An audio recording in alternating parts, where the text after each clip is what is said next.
Hola clase, vamos a introducir el vocabulario de lección 3, vistas.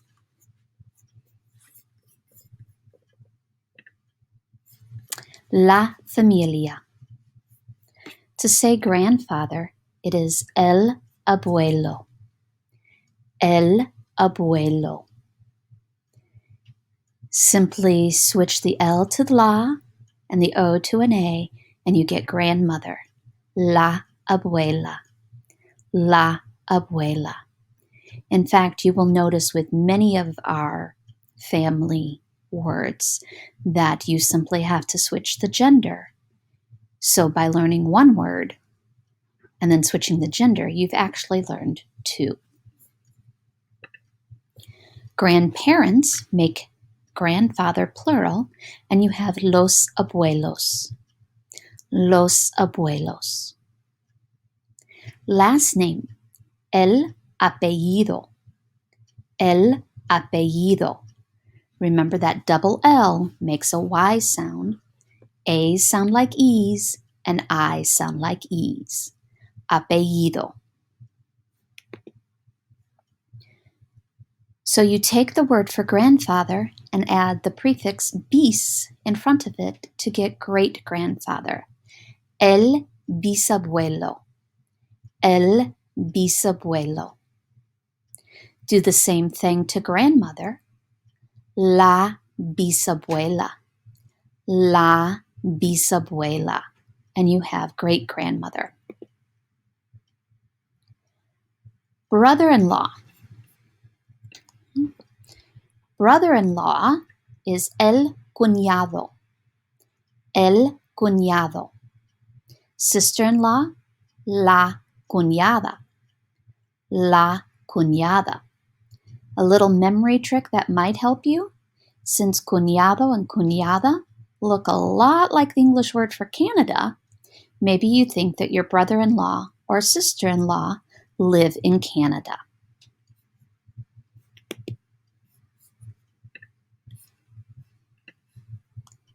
Spouse, the husband. El esposo. El esposo.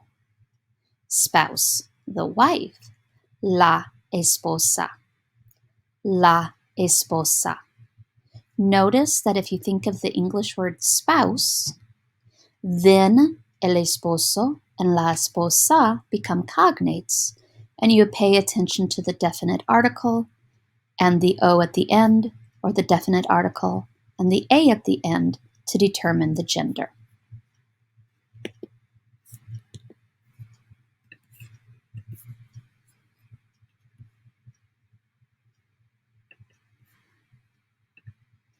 Family. La familia.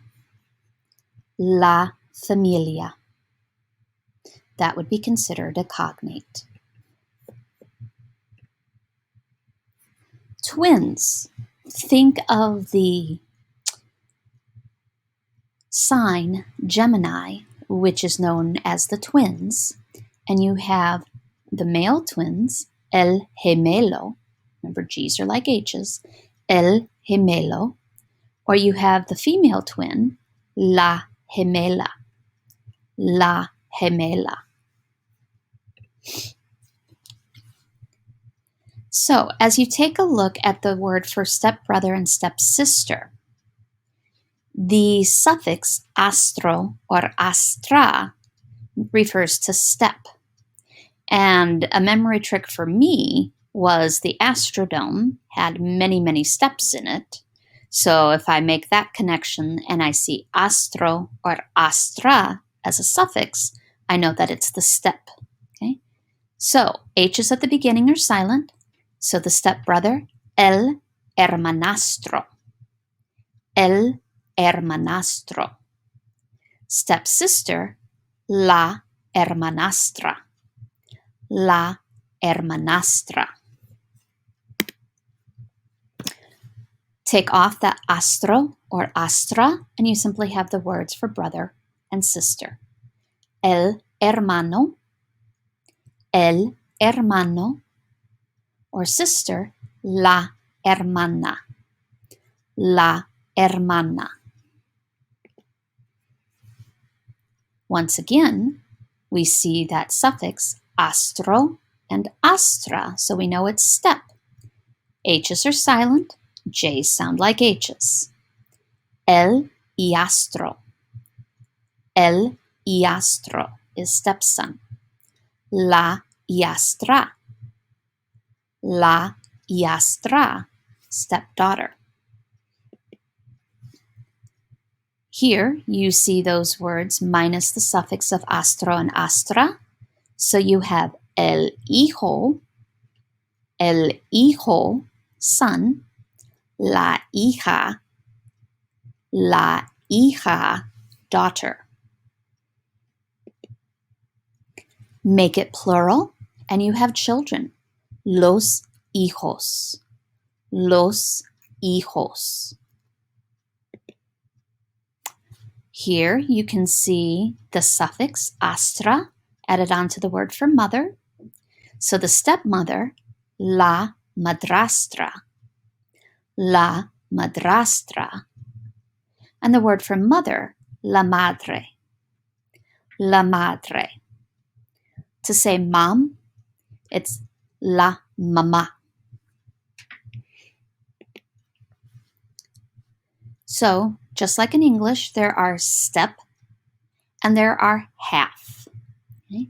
So the half brother, we know the word medio from telling time at the half hour. So the half brother is el medio hermano. El medio hermano. And the half sister, la media hermana. La media hermana. Notice that medio had to change in order to accurately describe sister. So it had to change in gender. That O became an A.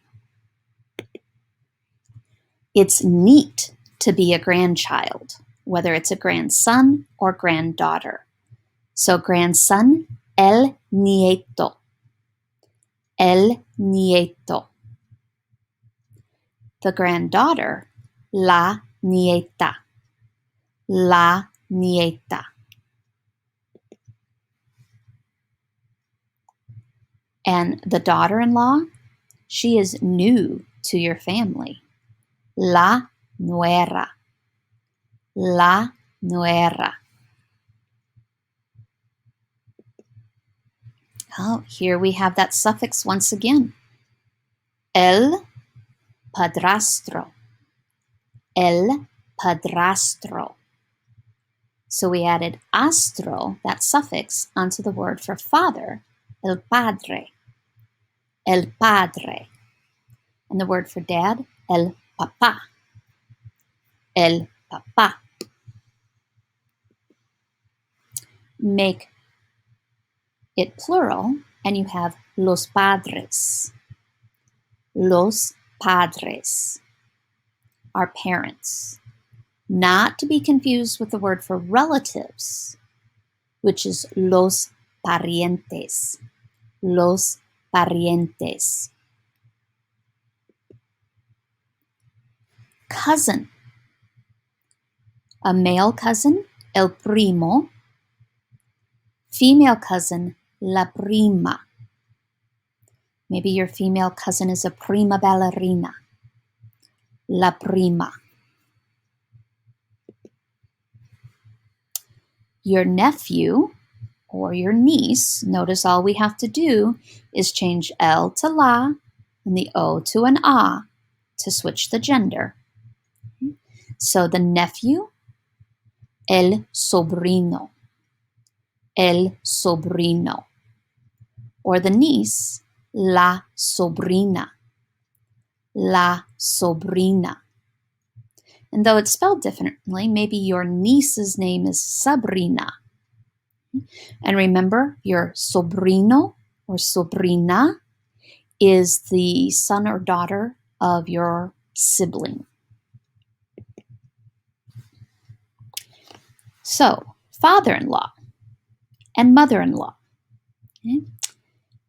The parents of your spouse. Okay? The father-in-law is el suegro. El suegro. And the mother-in-law is la suegra. La suegra. You may be wondering why there's a cactus in the middle of this. Well, this is a saguaro cactus. And a memory trick for me was a saguaro cactus is prickly. And sometimes your relationship with your in-laws is rather prickly, not warm and cuddly. So that helped me make the connection that el suegro was a father-in-law and la suegra is a mother-in-law if I thought of the word saguaro, which is a type of cactus found in Arizona. Uncle, like Uncle Jesse from Full House and Fuller House. El tío. El tío. And the aunt, la tía. La tía. And the son-in-law, el yerno. El yerno. La columna dos will be in a different video.